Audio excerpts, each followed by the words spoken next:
Hello, everyone. My name is Jesse Oden.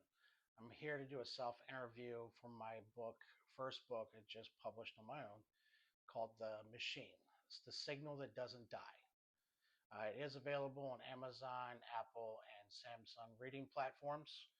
The hardcovers are available as well. This was my proofread version. I suggest the hardcover. I like those more. It gives you more depth. I don't know. It's just me. Your ebook, no harm, no foul. Now, these questions I'm going to read out loud to you, I was given by the public. So I just felt like a lot of them hit on a lot of good points. So I want to use them. So we'll go into it. The first one is give us a short version. What is your book about? It's not about overcoming, it's about understanding. The next question was asked was why did you write this book?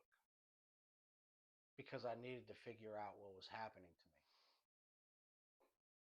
The next question asked was, what makes your story different from other books? I like this one. This isn't motivation, it's a system. Next question is, who is this book really for? The people who feel off, misunderstood, and they can't quite explain it. Next question was, what was the moment that changed everything for you? Have you ever lived 21 years believing you knew your family just to find out it wasn't true? I have. You ever stood there and watched someone die? Not from a distance, right in front of you. I have. And be told the very next day a truth that's going to question your own identity? I have.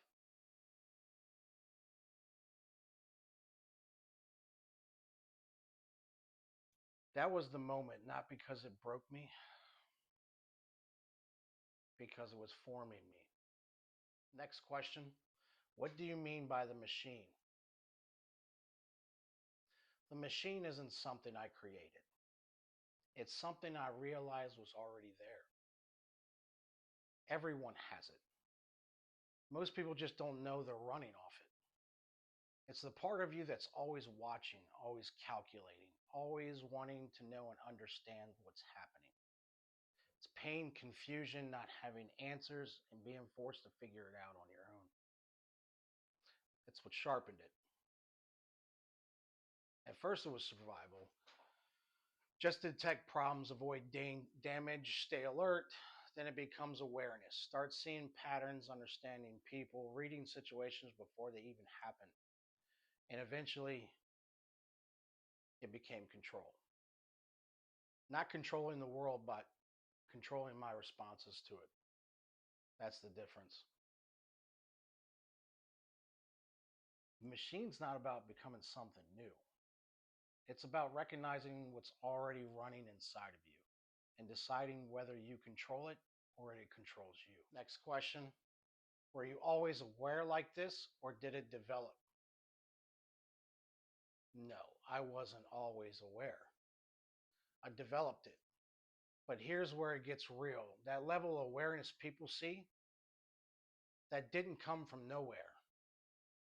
That comes from pressure, from confusion, from not feeling safe, from constantly trying to read what was coming next. You know what that actually is? It's hyper awareness. It's what a lot of people experience with PTSD. Your senses are on high alert. You're seeing more, hearing more, feeling more, processing faster than most people even realize. For a lot of people, that's a curse because it never shuts off. But here's the part people don't talk about. If you slow it down, if you learn it, if you stop fighting it, you can work with it. Not perfectly, not all at once, but enough to where it stops controlling you. That's all I did. I didn't create anything special. I figured out what I had to work with, and I learned how to use it. That's the shift from overwhelmed to aware to in control. Next question. What did you start seeing in other people? Inconsistency. That was the first one. People don't act based on what they say, they act based on what they feel in the moment. So I started watching the gap because that's really important. Where everything, all the magic happens is in between the gaps, between words and behavior. Then I started noticing triggers. Everybody has them. Certain tones, certain situations, certain types of people. Confidence turns into defense. Control turns into avoidance. Calm turns into anger. It's predictable if you're paying attention. And another big one, people repeat they don't understand. Same arguments, same relationship cycles, same reactions, just different faces, different situations. It's like watching the same script over and over again. And once you see that, you stop taking everything personal. You start realizing most people aren't reacting to you. They're reacting to something that was there long before you even showed up. That's when things change for me because now you've got a choice. You get pulled into the pattern or stay aware of it. I paid attention to the gaps in between everything. There's always a 3-loop system. Next question.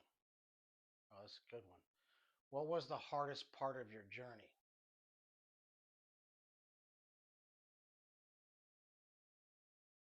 Knowing nobody's coming to save you. Let that sit for a second.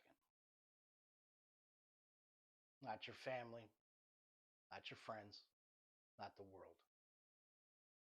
At some point, you realize if something's going to change, it's on you. And that's the hard truth. Because people want help, they want understanding, they want someone to step in to make sense of it for them. I did too. But that moment never came.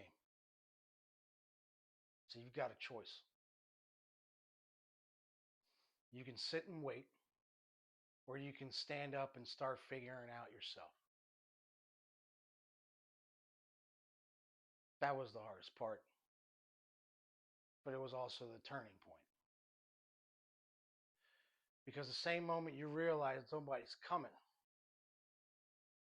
is the same moment you stop waiting. Next question. Wow. Did you ever feel like breaking? All the time. Not once, not just in big moments. Constant. There were times where it wasn't loud either. Just sitting there trying to hold everything together while something inside you is saying, I don't know how much longer I can carry this. Because here's what I learned. Breaking isn't always the end. Sometimes it's pressure.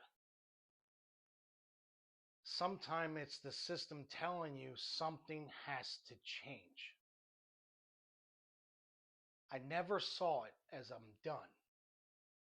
I saw it as I'm at my limit.